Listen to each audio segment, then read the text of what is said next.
할렐루야. 1월 21일 화요일 새벽 기도를 시작하겠습니다. 사도신경으로 우리의 신앙을 고백합니다. 나는 전능하신 아버지 하나님 천지의 창조주를 믿습니다. 나는 그의 유일하신 아들 우리 주 예수 그리스도를 믿습니다.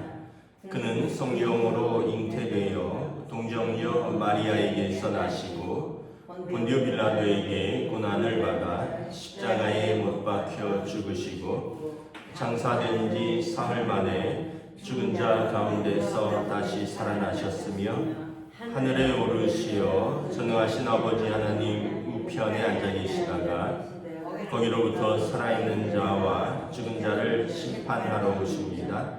난 성령을 믿으며 거룩한 공교회와 성도의 교제와 죄를 용서받는 것과 몸의 부활과 영생을 믿습니다. 아멘. 찬송가 393장 찬양하시겠습니다. 찬송가 393장입니다.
41절에서 59절까지 말씀입니다. 요한복음 6장 41절에서 59절까지 말씀입니다. 다 찾으신 줄 알고 저 여러분들이 한 절씩 교독하겠습니다. 요한복음 6장 41절에서 59절입니다. 자기가 하늘에서 내려온 떡이라 하심으로 유대인들이 예수에 대하여 수군거려 이르되 이는 요셉의 아들 예수가 아니냐. 그 부모를 우리가 아는데 우리가 자기가 지금 어찌하여 하늘에서 내려왔다 하느냐. 예수께서 대답하여 이르시되 너희는 서로 수군거리지 말라. 나를 보내신 아버지께서 이끌지 아니하시면 아무도 내려올 수 없으니 오는 그를 내가 마지막 날에 다시 살리리라. 선지자의 글에 그들이 다 하나님의 가르치심을 받으리라 기록되었은즉 아버지께 듣고 배운 사람마다 내게로 오느니라. 이는 아버지를 본 자가 있다는 것이 아니니라. 오직 하나님에게서 온 자만 아버지를 보았느니라. 진실로 진실로 너희에게 이르노니 믿는 자는 영생을 가졌나니 내가 곧 생명의 떡이니라. 너희 조상들은 광야에서 만나를 먹었어도 죽었거니와 하늘에서 내려오는 떡이니 사람으로 하여금 먹고 죽지 아니하게 하는 것이니라. 나는 하늘에서 내려온 살아있는 떡이니 사람이 이 떡을 먹으면 영생하리라. 내가 줄 떡은 곧 세상의 생명을 위하되 살이니라 하시니라. 그러므로 유대인들이 서로 다투어 이르되 이 사람이 어찌 능히 자기 살을 우리에게 주어 먹게 하겠느냐.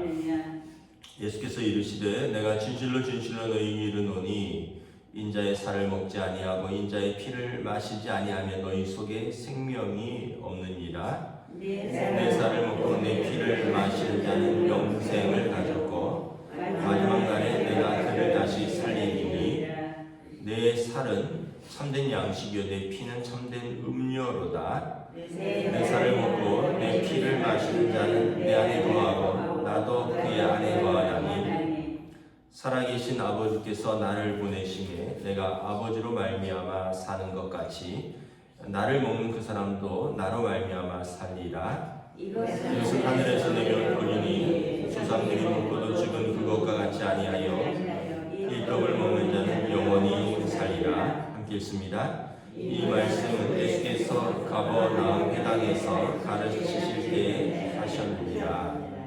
아멘. 할렐루야. 오늘도 새날을 주셨습니다. 하나님께서 은혜와 평강으로 함께해 주시기를 축복합니다. 예수님께서 오병이어의 기적 이후에 많은 무리가 예수님을 찾아다녔다고 말씀을 드렸죠. 이유는 워낙 배고팠는데 예수님 때문에 하늘에서 내려온 떡처럼 오병이어의 기적을 맛보고는 그 떡을 먹으러 사람들이 몰려다녔다는 거죠. 그래서 예수님께서 너희가 나를 찾는 까닭은 떡을 먹고 배부른 까닭이라. 그러니까 뭐 예수님의 말씀을 듣는 것도 있었지만 떡을 먹고 배부른 까닭이라. 그러면서 예수님께서 썩어질 양식이 아니라 썩지 아니할 양식을 구하라. 내가 하늘에서 내려온 떡이라 말씀을 하죠. 그랬더니 41절에서 이렇게 말씀하니까 사람들이 수군거립니다. 무슨 얘기냐? 요셉의 아들 아니냐? 그 아버지는 목수 요셉이고 그 엄마는 마리아인 걸 우리가 다 아는데 무슨 하늘에서 내려온 떡이냐? 무슨 뚱딴지 같은 소리냐죠. 그래서 계속 수군거렸다 그랬습니다. 그러면서 예수님께서 이렇게 말씀하십니다.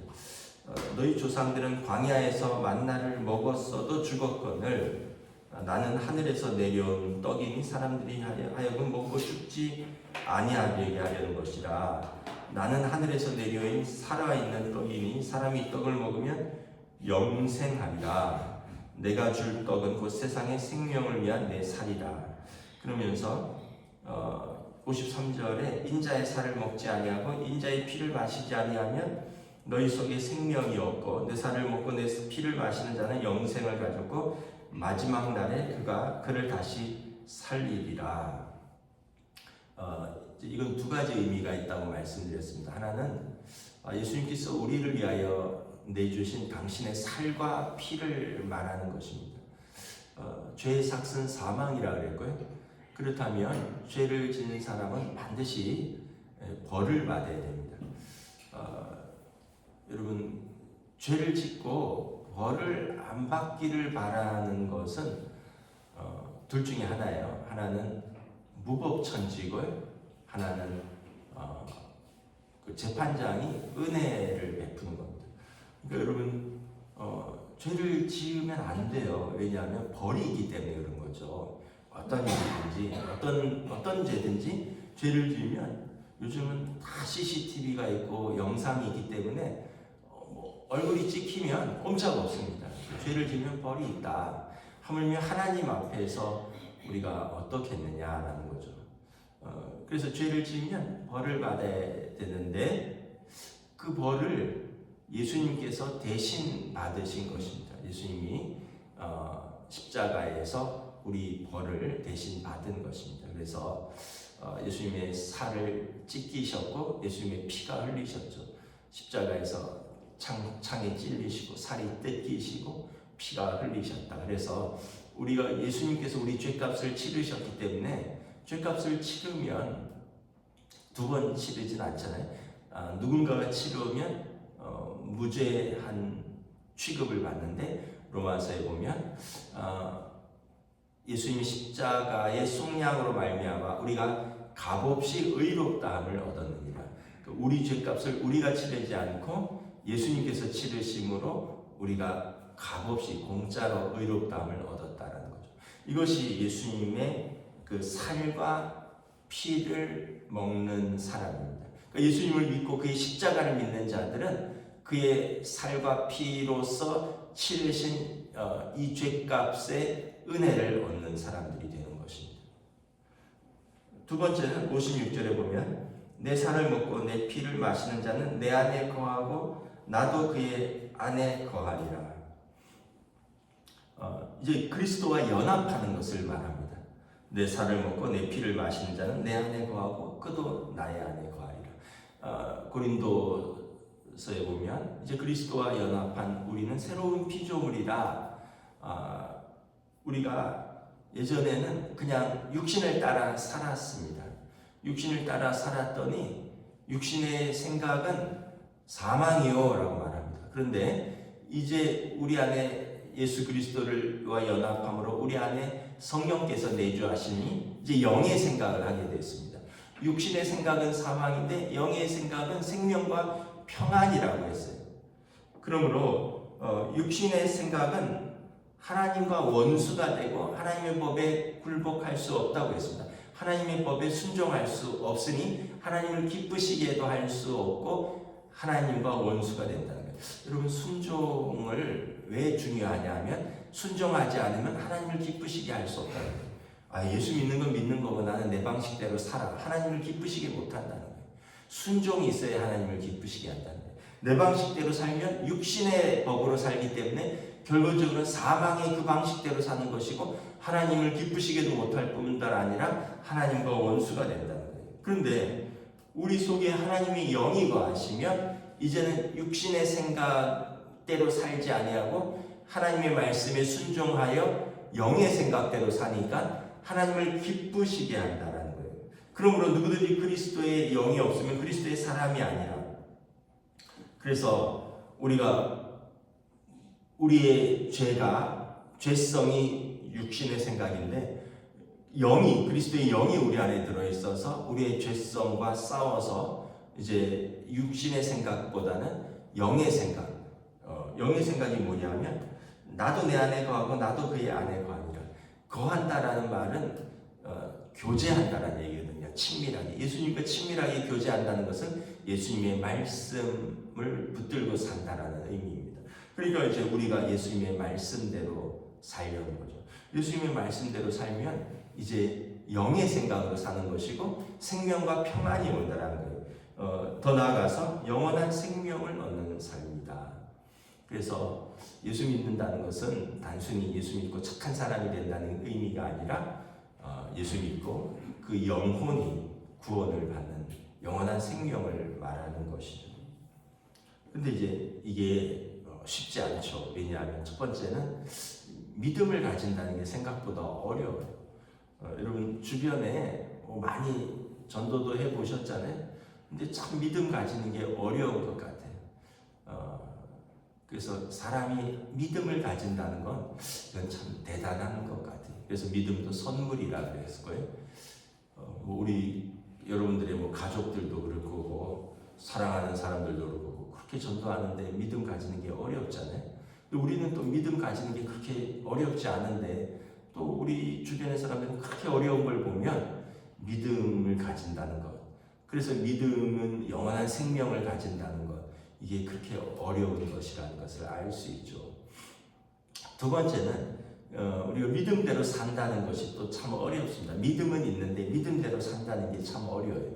믿음대로 산다는 건 아까 말씀대로 예수님 말씀에 순종하며 사는 삶이라고 그랬는데 예수님이 뭐라 그러셨습니까? 형제를 미워하면 그 살인하는 거랑 똑같아. 이 형제를 미워해도 안 되는 거죠. 근데 우리가 살면서 미울 때도 있잖아요. 또 미웠다고 욕을 하잖아요. 욕하면 지옥불에 떨어진다. 예수님이 그러셨잖아요. 형제에게 라가라고 하는 자는 지옥불에 떨어진다. 우리로 말하면 땡땡땡 이런 거예요. 그러니까 미워하지 않는 것도 어려운데 미우라고 또 욕도 하는데 그렇게 하지 말라는 거예요. 그 십계명에 위배된다는 거예요. 그 다음에 형제에 대해서 거짓 증거하지 말아라. 근데 우리가 또 살면서 진실만 말한 적이 있나요? 자기를 유익하게 하려고, 자기를 유리하게 하려고 우리가 좀 말을 지어내기도 하고 또 다른 사람에 대해서 좀 안 좋게 이야기도 하고, 이게 다 거짓 증거에 해당되는 거거든요. 또 뭐라 그랬습니까? 이성에 대해서 그 음란한 생각을 품고 바라보면 가늠한 것과 똑같아. 아니 그렇게 되면 이제 젊어서 우리가 이렇게 힐끔힐끔 쳐다보거나 이상한 생각들 했던 것 다 간음죄에 들어가는 거죠. 그러니까 이게 법으로는 해결이 안 되는 거예요. 우리 저나 여러분이나 법으로 살려고 하면 하나님 앞에 설 수 없는 인생입니다. 저나 여러분이나 그 청정한 마음을 가지고 언제나 깨끗한 마음을 살기도 어렵고, 저나 여러분이나 살면서 요즘은 안 하시겠지만 욕 한 번 안 하고 깨끗한 입으로 산 것도 아닐 것이고, 또 저나 여러분들이나 또 깨끗한 생각으로 산 것도 아닌데 결국 우리가 다 죄투성이거든요. 그래서 어떤 분이 산다는 것은 죄를 쌓는 것이다 이런 표현을 했습니다. 그냥 나이가 들어가고 하루하루 더 사는 것은 그만큼 죄를 더 쌓는 것이다. 그러니까 여러분 예수님의 은혜가 없으면 우리가 어찌 살겠습니까? 그래서 우리가 예수님의 살을 먹고 예수님의 피를 마시는 자가 영생을 가진다라는 것은 첫 번째는 우리의 믿음이요, 두 번째는 우리가 그리스도와 연합하여 그리스도의 말씀에 순종하는 삶이라. 근데 이게 힘들다 그랬잖아요. 그래서 이게 좁은 길이라 그랬습니다. 예수님께서 넓은 길은 사람들이 많이 찾는다는 거예요. 넓은 길이 뭐예요? 자기 마음대로 사는 길이죠. 자기 감정대로, 자기 욕구대로, 자기 본능대로, 자기 욕심대로, 탐욕대로, 자기 마음대로 사는 삶이 넓은 길이에요. 여기에는 어떠한 절제도 없고요, 어떠한 인내도 없고요, 자기를 쳐서 복종하는 순종도 없어요. 그냥 자기 마음대로 사는 길이니까. 그런데 진리의 길은, 생명의 길은 좁고 협착하여서 찾는 사람들이 적다. 그러나 이것은 이 길이 생명의 길이다. 왜 그렇습니까? 이 길은 자기를 쳐서 복종하는 길이에요. 자아를 부인하고 자기 십자가를 지는 길이라고 했어요.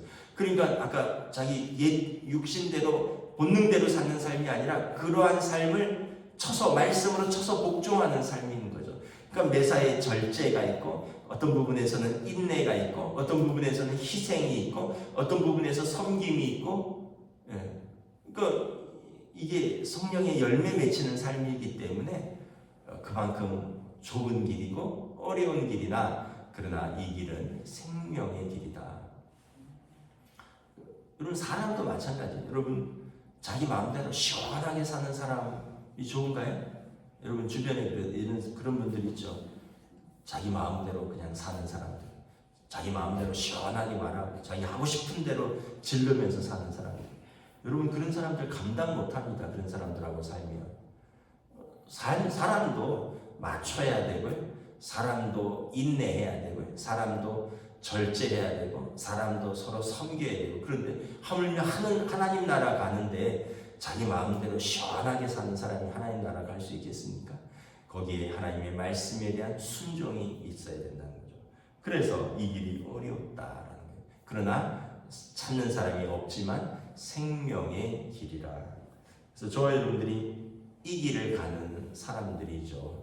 그래서 우리 입술에 파수꾼을 두고 또 우리 마음을 지키려고 애를 쓰고 또 우리가 행동을 할 때 어떤 선택을 할 때 모든 것이 가하다는 것은 자유롭다는 거예요. 모든 걸 할 수 있는데 모든 게 덕이 되는 것이 아니고 모든 것을 할 수 있는 자유가 있으나 모든 것이 유익한 것이 아니기 때문에 우리는 예수님을 따르는 사람으로서 하나님을 기쁘시게 하는 길이 무엇인가, 그리고 하나님의 영광을 드러내는 것이 길이 무엇인가, 그리고 교회 공동체를 아름답게 세우는 길이 무엇인가를 항상 매사에 생각하면서 말하고 선택하고 행동하는 사람들이다. 그래서 이런 사람들을 우리는 성도라 한다. 거룩한 무리라고 하는 거죠. 그래서 이 사람들이 제자들입니다. 예수님을 따르는 사람들. 예수님의 살을 먹고 마시고 그와 함께 거하는 사람들이 오늘 성도들, 예수님의 제자들, 저와 여러분들인 것이죠. 우리가 그래서 날마다 더 좋은 제자가 되기 위해서 오늘도 이렇게 기도하고 말씀 듣고 오늘도 우리가 순종의 길을 걸어가는 것입니다. 우리의 삶이 날마다 주님의 더 좋은 제자 되는 저와 여러분 되시기를 우리 주님의 이름으로 축복합니다. 기도하겠습니다. 주님의 은혜를 감사합니다. 많은 무리들이 예수님을 따라 듣는데 그들은 떡을 먹고 배부른 까닭이라 말씀합니다. 그러나 예수님께서 나를 따르려면 내 살을 먹고 내 피를 마시고 그들이 영원한 생명을 얻으라 말씀하셨습니다. 그리고 나와 더불어 먹고 마시며 나는 너희 안에 너희는 내 안에 거하라. 진리 안에 서로 거하라 말씀합니다. 예수님의 말씀을 붙들고 살고 예수님의 말씀에 순종하고 이제 육신대로 살 것이 아니라 이제 우리 안에 성령이 계시니 성령의 음성에 순종하며 사는 믿음의 삶, 제자의 삶을 살으라. 이것이 영생의 길이요, 이것이 주님을 따르는 제자의 길이라 말씀합니다. 오늘도 우리가 이 길을 걸어가는데 참 주변에서 우리를 무너뜨리려고 하는 유혹도 있고 시험도 있고 또 우리 믿음이 연약하여서 우리의 본성대로 살려고 불쑥불쑥 튀어나오는 우리의 옛 모습들도 있습니다. 그러나 우리가 포기하지 않는 것은 우리 안에 성령님이 계시니 성령님께서 언제까지나 우리와 함께 계시며 우리 안에 계시며 그래서 우리와 더불어 예수님의 말씀을 생각나게 하시며 또 우리를 영생의 길로 이끄시는 성령님을 붙들고 순종하며 살아가는 믿음의 하루, 복된 하루로 인도하여 주시옵소서. 감사를 드리오며 우리 주 예수 그리스도 이름으로 기도드리옵나이다. 아멘. 하늘에 계신 우리 아버지의 이름을 거룩하게 하시며 아버지의 나라가 오게 하시며 아버지의 뜻이 하늘에서와 같이 땅에서도 이루어지게 하소서. 오늘 우리 일용할 양식을 주시고 우리가 우리 잘못한 사람을 용서하여 준 것 같이 우리를 시험에 빠지지 않게 하시고 악에서 구하소서. 나라와 권능과 영광이 영원히 아버지의 것입니다. 아멘.